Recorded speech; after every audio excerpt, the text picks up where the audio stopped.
All right, let's try a little thought experiment. When I say the word psychology, what's the very first image that pops into your head? For a lot of us, it's probably a therapist's couch, right? Well, today, we're going to go way beyond that couch. We're diving into the surprising, hidden world of psychology to see all the incredible places it's actually shaping our lives. Yeah, I'm willing to bet that for most of you, you're picturing a quiet room, maybe a comfy couch, and a person with a notepad asking, so how does that make you feel? And look, that image is a classic for a reason. But what if I told you that's just one tiny piece of a much, much larger and way more exciting puzzle? And boom, this slide really just lays it all out. On one side, you've got that classic image, the therapist's couch. But on the other side, that's the reality.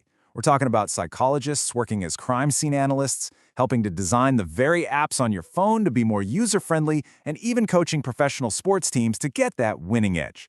It's a huge difference, right? So here's our game plan for this journey. We'll start by tackling that stereotype, then we'll touch on the healing professions we're all familiar with before jumping into how psychology shapes our world at school and work. Then we get to the really cool stuff, psychology and some hidden places you never expect. And finally, we'll tie it all together and see why this matters to you. Okay. First things first, let's really dig into that classic psychologist stereotype, the one that's all about the couch. And this quote from Psychology Town just hits the nail on the head. It says, "Many people picture a therapist with a notepad listening to someone on a couch, but the reality is far more diverse and fascinating. It perfectly acknowledges the image we all have in our heads, but it also promises something more, something way more interesting. So let's go find out what that is." All right, let's start in the most familiar territory, the helping professions. But even here, you'll see there are some really important differences that show just how deep this field goes. So let's break down two of the big ones, clinical versus counseling psychologists. They sound similar, but their focus is different.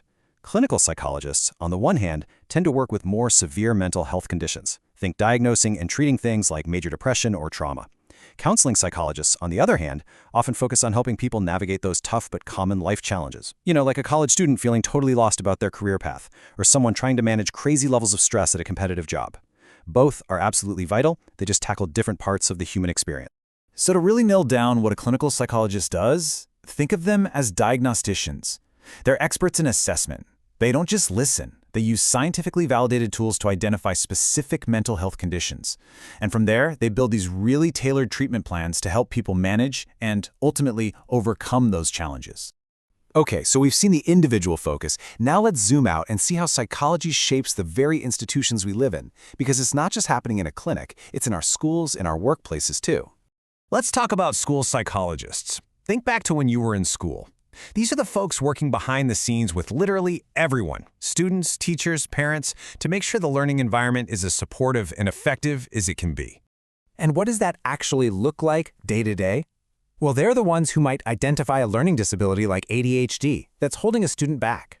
They're the ones teaching students real strategies to cope with crippling exam anxiety. They help kids navigate tricky social situations like peer pressure. They are, in a very real sense, architects of a better educational experience. Now let's switch from the classroom to the conference room.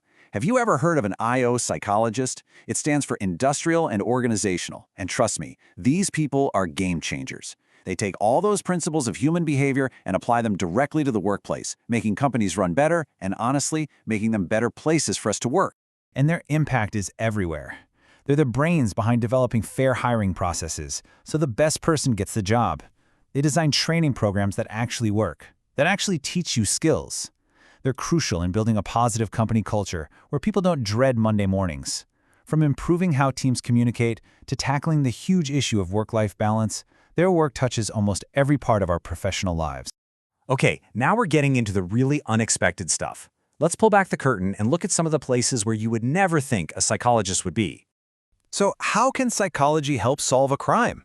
I mean, it sounds like the plot of a TV drama, doesn't it? But this is a very real and incredibly important field, where psychology and the law collide. And this is where the forensic psychologist comes in. These are the experts who take everything we know about human psychology and apply it directly to the legal and criminal justice system. It is a fascinating, high-stakes world. So what does a forensic psychologist actually do? Well, one day they might be evaluating a defendant's mental state to see if they're even competent to stand trial. The next, they could be on the stand themselves providing expert testimony to a jury. They also help law enforcement develop criminal profiles to catch suspects and even design rehabilitation programs to help inmates successfully reenter society. Their work is absolutely critical for a fair justice system. And believe me, it doesn't stop there. It just keeps going. You've got health psychologists who explore that incredible mind-body connection, like how stress literally affects your immune system. You've got sports psychologists helping top athletes break through mental barriers to achieve peak performance. And get this, there are even environmental psychologists who help design our cities and buildings to actually make us happier and healthier. It's wild. So, we've seen all these different roles, from the clinic to the courtroom. Let's bring it all back home. Why does any of this matter to you? Well, because psychology is, quite literally, everywhere. Just think about it. It's in our schools, shaping how we learn.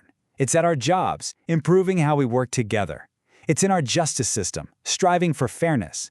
And it's in our own health, reminding us that our mental and physical well-being are completely intertwined. Psychology is woven into the very fabric of our daily lives. So I think the biggest thing to take away from all this is that psychology isn't just about fixing problems anymore. It's evolved so far beyond that. It's really about understanding and improving every single part of the human experience, from how we learn and work to how we heal and find joy. And that brings me to a final question for you to think about. As you go about your own life, in your own field of study, or in your career, where could you apply these principles? Where could a deeper understanding of human behavior make a real difference for you? Because as we've seen today, the possibilities are pretty much endless.